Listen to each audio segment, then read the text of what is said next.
नमस्कार मित्रांनो, ज्ञानोदय अकॅडमीमध्ये आपण सर्वांचं स्वागत आहे. तर मित्रांनो, आज आपण शिक्षक भरतीबाबत चर्चा करणार आहोत. तर तुम्हाला माहीतच आहे मित्रांनो, की शिक्षक भरती संदर्भात संच मान्यतेचं जे काम आहे ते सुरू आहे आणि ते काम जवळपास बऱ्यापैकी शेवटपर्यंत येत आहे. ठीक आहे. तर संच मान्यता झाल्यानंतर तुम्हाला माहीतच आहे, की पवित्र पोर्टलला जी काही ऍड किंवा जागा आहे, तर प्रत्येक जी आस्थापना आहे त्या पवित्र पोर्टलला आपल्या जागा देणार आहेत. म्हणजेच काय, तर जाहिरात जी आहे ते पवित्र पोर्टलला येणार आहे आणि त्याच्यानंतर आपलं सर्वात महत्वाचं काम असणार आहे की प्रेफरन्स देणे. ठीक आहे. जेव्हा पवित्र पोर्टलला प्रेफरन्स देणे सुरू होईल त्याच्यानंतर खरी जे लढाई आहे ते आपल्याला तिथून सुरू होत आहे. ठीक आहे. तर म्हणजे सर्वात आपलं महत्वाचं काम असणार आहे प्रेफरन्स देणे. ठीक आहे. कारण आपलं जे सिलेक्शन आहे ते सिलेक्शन आपण प्रेफरन्स कसं देतो त्यावरच अवलंबून आहे. ठीक आहे. म्हणून प्रेफरन्स देताना कोणकोणती काळजी घ्यायची, कोणते मुद्दे लक्षात ठेवायचे याबाबत या व्हिडिओमध्ये आपण चर्चा करणार आहोत. तर मित्रांनो, व्हिडिओ सुरू करायच्या अगोदर तुम्ही जर या चॅनलला नवीन असाल तर लगेच सबस्क्राईब करा. सोबतच बाजूला असलेले बेल आयकॉन प्रेस करा, जेणेकरून जे काही नवनवीन व्हिडिओ या चॅनलवर येतील ते तुम्हाला सर्वात आधी मिळणार आहे मित्रांनो. ठीक आहे. तर मित्रांनो, या व्हिडिओला सुरुवात करूया. तर बघा मित्रांनो, प्रेफरन्स सुरू व्हायच्या अगोदर तुम्हाला काही गोष्टी लक्षात घेणे गरजेचं आहे, जे की तुमचं सिलेक्शन पक्क करणार. ठीक आहे. जागा किती असो, तुमचे मार्क्स किती असो, परंतु आपण ज्या प्रकारे प्रेफरन्स देणार आहोत ते प्रेफरन्स जर योग्य रीतीने असेल तर तुमचं सिलेक्शन नक्कीच होणार आहे. ठीक आहे. तर यासाठी कोणती काळजी घ्यायची, कोणत्या बाबी लक्षात ठेवायचा ते आपण एक एक करून मुद्दे बघणार आहोत. ठीक आहे. जे की याच्यातला पहिला मुद्दा आहे, जी आपली टेटची मेरिट लिस्ट आहे. तर त्या टेटच्या मेरिट लिस्टमध्ये आपण सर्वांकडे ती लिस्ट असणार आहे, जी की मेरिट यादी आहे. तर त्या मेरिट यादीमध्ये आपण कोणत्या क्रमांकावर आहोत. ठीक आहे. तर आपल्याला याचा अभ्यास करावयाचा आहे की जनरल मेरिट लिस्टमध्ये म्हणजे एकूण मध्ये आपण किती क्रमांकावर आहोत, आपला निभाव कुठे लागणार आहे हे आपल्याला पहिलं ओळखायचं आहे. जेणेकरून स्पर्धा किती आहे आणि आपण कोण या स्पर्धेमध्ये कितपर्यंत टिकू शकतो याची आपल्याला पहिल्यांदा ओळख करायची आहे. ठीक आहे. ते झाल्यानंतर आपल्याला दुसरं काम करायचं आहे मित्रांनो. दुसरं काम हे आहे की आपण अगोदर मेरिट लिस्ट बघितलं, जनरल मेरिट लिस्ट म्हणजे संपूर्ण विद्यार्थ्याचा जो स्कोर आहे तो आपण बघितला आणि त्या लिस्टमध्ये आपण कोणत्या क्रमांकावर आहे ते आपण बघितलं. त्याच्यानंतर आपल्याला दुसरी लिस्ट बघायची आहे आणि ती लिस्ट कशाची असणार आहे, तर ती लिस्ट असणार आहे आपल्या कास्टची मेरिट लिस्ट. आपल्या कास्टच्या मेरिट लिस्टमध्ये आपण कोणत्या क्रमांकावर आहोत, आपल्या कास्टमध्ये किती स्पर्धा आहे हे आपल्याला बघायचं आहे. म्हणजे ही माहिती आपल्याला प्रेफरन्स देताना अतिशय कामी येणार आहे. ठीक आहे. जर आपले मार्क अतिशय कमी असतील किंवा जास्त असतील त्याच्यानुसार आपल्याला प्रेफरन्स बदलावे लागणार आहे. ठीक आहे. तर हा दुसरा मुद्दा झाला. यानंतर मित्रांनो, तिसरा जो मुद्दा आहे तो कास्टचा असणार आहे.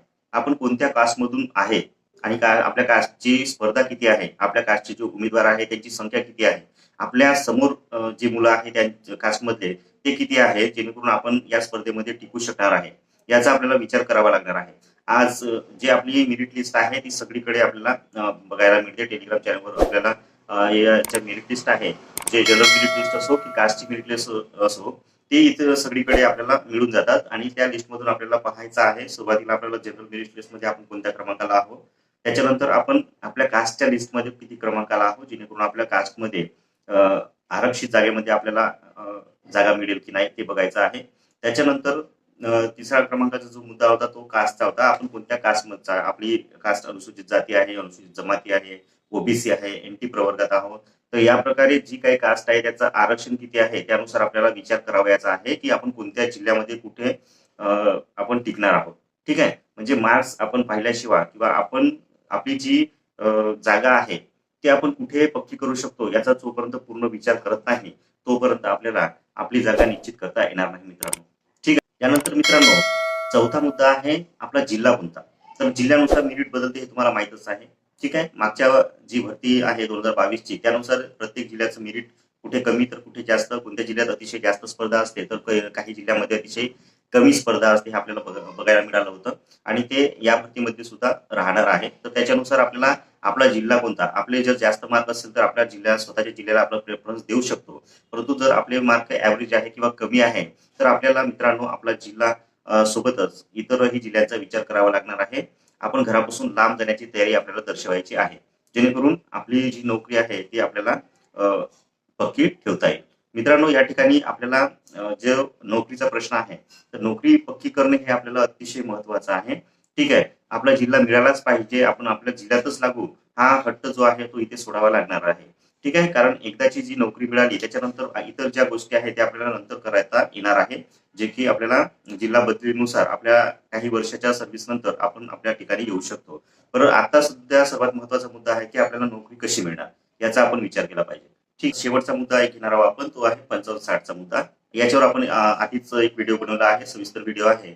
तर 55-60चा मुद्दा जोपर्यंत क्लिअर होत नाही तोपर्यंत आपल्याला प्रेफरन्स देताना खूप अडचणी येणार आहे. ठीक आहे. कारण याच्या जे फायदे तोटे आहेत ते आपण मागच्या व्हिडिओमध्ये डिस्कस केलेले आहे. आणि मागच्या भरतीमध्ये म्हणजे माझी जी भरती आहे 2022ची, माझं जे सिलेक्शन झालेलं आहे 2022च्या भरतीमध्ये, त्या भरतीमध्ये 55-60च्या मुळे अनेक मुलांचं, अनेक म्हणण्यापेक्षा जवळपास 80 ते 90% मुलांचं जवळपास नुकसान झालेलं आहे, जे की स्वतःच्या जिल्ह्यामध्ये लागण्याऐवजी इतरत्र लागले. ठीक आहे, ते नोकरीवर आहे, हा मुद्दा वेगळा. परंतु ते जे आपला पसंती क्रमानुसार लागायचे होते ते त्या तिथे न लागता दूर या अशा ठिकाणी लागलेले आहे. परंतु तोच मुद्दा आपल्याला इथे लक्षात घ्यायचा आहे की 55-60चा मुद्दा आपण कोणत्या कॅटेगरीमध्ये येतो, 55%च्या कॅटेगरीमध्ये येतो की 60%च्या कॅटेगरीमध्ये येतो. तर हा मुद्दा अभ्यास करून आपल्याला प्रेफरन्स द्यावयाचे आहे. कारण जर तुम्ही सुरुवातीचे जर प्रेफरन्स 60%च्या रिझर्वेशन मध्ये दिले, ठीक आहे, जे की ओपन मध्ये येतात, आणि तो जर आपला निकाल जो आहे 55-60चा जो निकाल आहे या भरतीमध्ये लागू जर राहिला तर या ठिकाणी आपलं नुकसान होऊ शकते. कारण जर आपण त्यासाठी प्रेफरन्स दिले तर आपलं त्या ठिकाणी सिलेक्शन होत नाही, जे की ते मागच्या भरतीला तसंच झालेलं आहे. आणि सुरुवातीला काही मुलांनी जास्त मार्क होते त्याच्यामुळे त्यांनी सुरुवातीला ओपनचे प्रेफरन्स दिले, परंतु त्यांचं सिलेक्शन कास्टमध्ये झालं, जे की ते दूर फेकले गेले. ठीक आहे. तर अशा प्रकारचे असे निवडक आपले 5 मुद्दे आहेत, जे की आपण प्रेफरन्स देताना अतिशय बारकाईने या मुद्द्यांचा विचार करावयाचा आहे. तर मित्रांनो, पहिला मुद्दा बघितला होता आपण की जनरल मेरिट लिस्ट आहे, ती मेरिट लिस्ट आपल्याला बघायची आहे, जेणेकरून आपलं स्थान कुठे आहे ते आपल्याला कळणार आहे. त्याच्यानंतर दुसरा जो मुद्दा आहे तो आपल्या कास्टची मेरिट लिस्ट आहे. कास्टची जी जनरल मेरिट लिस्ट आहे त्याच्यानुसार आपण कोणत्या ठिकाणी आहोत. आणि लक्षात ठेवा, त्याच्यामध्ये महिला पण असणार आहे, पुरुष पण असणार आहे, अपंग, जे काही समांतर आरक्षणाचे विद्यार्थी आहेत ते सुद्धा त्याच्यामध्ये ऍड असणार आहे. त्याच्यामुळे आपण या लिस्टवरून अंदाजे आपण बांधू शकतो की आपण कुठे टिकू किंवा नाही. ठीक आहे. तिसरा जो मुद्दा आहे तो आपण आरक्षणाचा बघितला की आपल्याला आरक्षण कोणतं आहे. ठीक आहे. तर त्याचा सुद्धा आपल्या जो कट आहे त्यावर अतिशय मोठा परिणाम पडत असतो. त्याच्यानंतर आपण चौथा मुद्दा बघितला होता की आपला जिल्हा कोणता आहे, आपल्याला कोणत्या जिल्ह्यामध्ये जाऊन नोकरी करावयाची आहे. तर मित्रांनो, आपला जो स्कोर आहे त्या स्कोरनुसार आपल्याला जिल्हा निवडायचा असतो.